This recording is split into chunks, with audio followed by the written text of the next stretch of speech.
हम्म।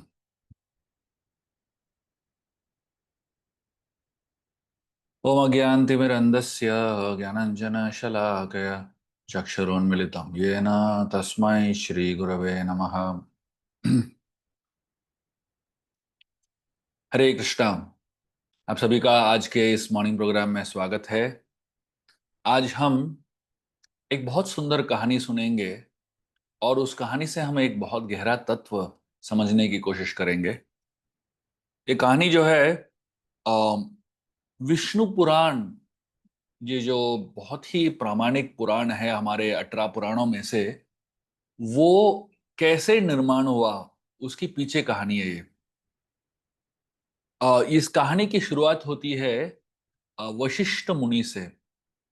वशिष्ठ मुनि के पुत्र थे शक्ति, और शक्ति के पुत्र थे पराशर मुनि, और पराशर मुनि के पुत्र थे वेद व्यास। अब सोचिए, एक वंश में कितने महान लोग जन्म लिए, एक के बाद एक। बताया जाता है कि पराशर मुनि जो है, दो महान हस्तियों के बीच में उनका जन्म हुआ। और पराशर मुनि ने ये विष्णु विष्णु पुराण को का रचना किया था। और उन्होंने वैदिक शास्त्रों के बहुत प्रामाणिक तत्वों को विष्णु पुराण से लिखा। लेकिन ये उन्होंने, पराशर मुनि ने विष्णु पुराण कैसे लिखा, उसके पीछे एक बहुत गहरा कहानी है। बताया जाता है कि पराशर मुनि के जो पिता थे, उनका नाम था शक्ति, जो वशिष्ठ के पुत्र थे। उनकी मृत्यु हो गई थी विश्वामित्र मुनि के द्वारा। तो एक जमाने में विश्वामित्र मुनि और वशिष्ठ बहुत ही बड़े दुश्मन से, एक दूसरे के जान लेने की बहुत ही आतुर थे। तो उस दौरान, उस युद्ध के दौरान, विश्वामित्र मुनि ने एक बड़े राक्षस का निर्माण किया था, अपने योगिक सिद्धि थे। और उस राक्षस ने वशिष्ठ के सारे पुत्रों को मार दिया। और उनमें से एक पुत्र था शक्ति, जो पराशर मुनि के पिताजी थे। जब शक्ति का देहांत हुआ, तब पराशर मुनि बहुत ही छोटे थे उस समय। और उनके सारे दोस्त उनका मजाक उड़ाते थे कि आपके पिता ही नहीं है। और पराशर मुनि बहुत ही दुखी, बहुत ही पीड़ित थे कि उनके पिता ही नहीं है।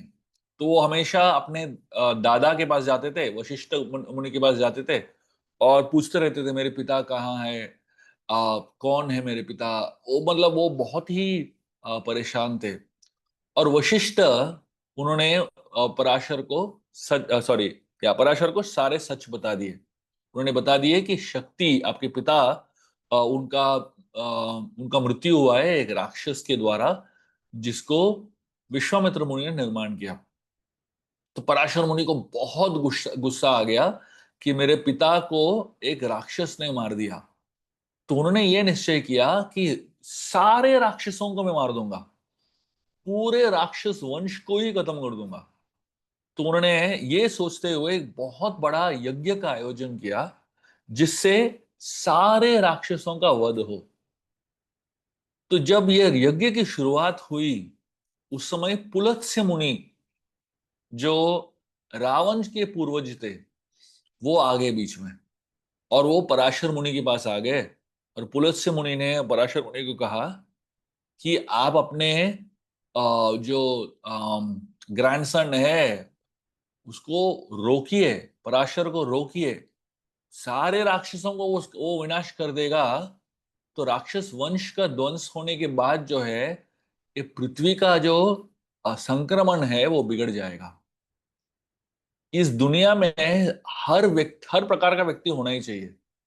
जैसे जंगलों में शेर और सिंह नहीं हुआ, और जंगलों में वो शेर सिंह नहीं हुआ, तो संतुलन बिगड़ जाता है। वैसे ही अम, इस दुनिया में सांप ही नहीं है, तो इतने चूहे बन जाएंगे। तो भगवान ने जो भी बनाया है, जो भी सृष्टि में निर्माण किया है, उसके पीछे एक राज है, उसके पीछे एक बैलेंस का महत्व है। तो पुलत्स्य मुनि ने कहा कि अगर आप देखोगे राक्षस वंश में बहुत ही अच्छे राक्षस भी आए हैं, जैसे विभीषण, जैसे प्रहलाद, ऐसे बहुत सारे अच्छे राक्षस भी आए हैं। तो एक साथ सारे राक्षसों का विनाश कर दोगे तो पृथ्वी में संतुलन नहीं रहेगा। तो पराशर मुनि ने ध्यान से सुना, और पराशर मुनि सुनने के बाद जो है पुलत्स्य मुनि की बात मान ली, और उन्होंने ये वो यज्ञ को रोक दिया। और जैसे ही पुलत्स्य मुनि ने देखा कि ये मान गए हैं और यज्ञ को रोक दिए हैं, पुलत्स्य मुनि बहुत खुश हो गए पराशर मुनि से। और उसके बाद उन्होंने आशीर्वाद दिया पराशर मुनि को कि आपको तीन तत्व का पूरा ज्ञान मिल जाएगा, अचित, चित और ईश्वर। अचित मतलब इस दुनिया में जो अ, जीवित चीज नहीं है उसको अचित बोलते हैं, जैसे पत्थर हो या कोई मिट्टी हो, ये सब जो है अचित चीजें हैं। तो पूरे सारे अचित चीजों का ज्ञान आपको मिल जाएगा। और उसके अलावा चित्त, चित्त मतलब जो जिसमें जीवन है, जिसमें प्राण है, उसको चित्त बोलते हैं। तो उसके बारे में भी आपको ज्ञान मिलेगा। और तीसरा है ईश्वर, जो भगवान दोनों चित्त और अचित्त को नियंत्रण करते हैं, वो है ईश्वर। और उन्होंने कहा सिर्फ तीन तत्वों का ज्ञान नहीं, ब, लेकिन उसके अलावा आपको हयग्रीव भगवान जो वाक्य के स्वामी हैं, उनका भी आशीर्वाद मिलेगा, उनका भी कृपा मिलेगा आपको। और क्योंकि आपको हयग्रीव भगवान का आशीर्वाद मिलेगा, आपके शब्दों में इतना शक्ति होगा कि ये तीन तत्वों को आप इस दुनिया में आप उसको शेयर कर पाओगे। उसके बाद जो है पराशर वो आशीर्वाद लेके अपने दादाजी वशिष्ठ मुनि के पास आते हैं और बताते हैं कि क्या हुआ उनके साथ। तो वशिष्ठ भी वो बहुत ही प्रभावित हो जाते हैं अपने पौत्र से, और पराशर मुनि को आशीर्वाद देते हैं। और यहाँ पे पराशर मुनि वशिष्ठ और पुलत्स्य मुनि, इन दोनों का आशीर्वाद लेके आगे जाके विष्णु पुराण का रचना करते हैं। और वही विष्णु पुराण जिसको पराशर मुनि ने रचना की, उसको वेद व्यास जो है लिख देते हैं। तो वेद व्यास ने विष्णु पुराण को एक्चुअली सिर्फ लिखा था, लेकिन उसका जो रचना है वो पराशर मुनि ने किया था। तो पराशर मुनि का जो ज्ञान है वो इतना पावरफुल, इतना शक्तिशाली ज्ञान है, क्योंकि वो ज्ञान जो है स्वयं हयग्रीव भगवान के कृपा से आया है।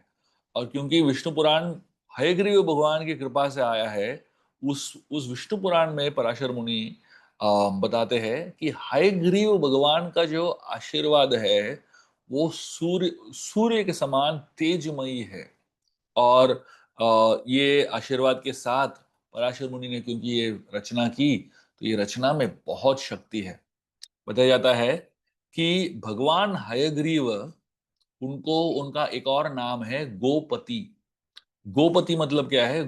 जो संस्कृत में गो शब्द जो है उसके बहुत मीनिंग्स है, बहुत सारे उसके उसके पीछे जो यू नो क्या बोलते हो एग्जाम्पल्स और अंडरस्टैंडिंग है।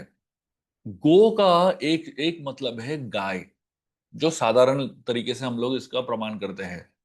लेकिन गो को, इस पृथ्वी को भी गो बोलते हैं, वेद को भी गो बोलते हैं, और वाक वाक जो है, वाक को भी गो बोलते हैं। गोपति का मतलब क्या है?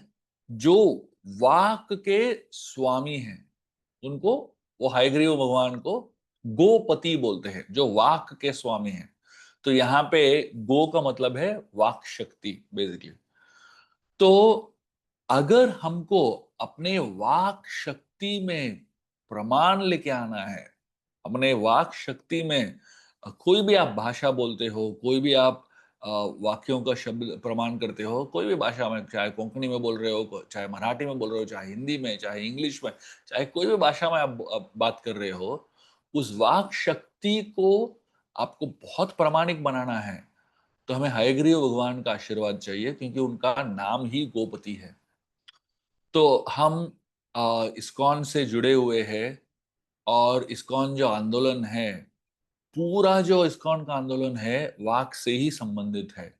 चाहे आप कीर्तन करो, चाहे आप लेक्चर्स दो, चाहे आप अपने दोस्तों के साथ कृष्ण भक्ति के बारे में बातचीत करो, हमें वाक शक्ति की जरूरत पड़ती है और हमें हमारे वाक्यों के ऊपर एक प्रकार का संतुलन चाहिए।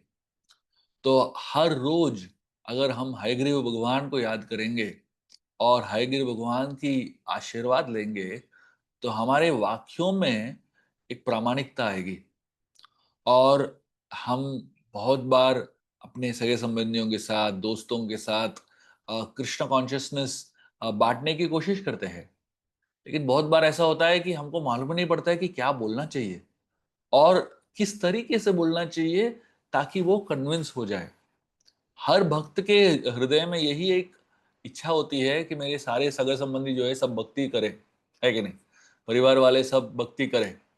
लेकिन अगर हमारे मुख से सही शब्द नहीं निकलेंगे, तो वो उनको प्रेरणा कैसे मिलेगा?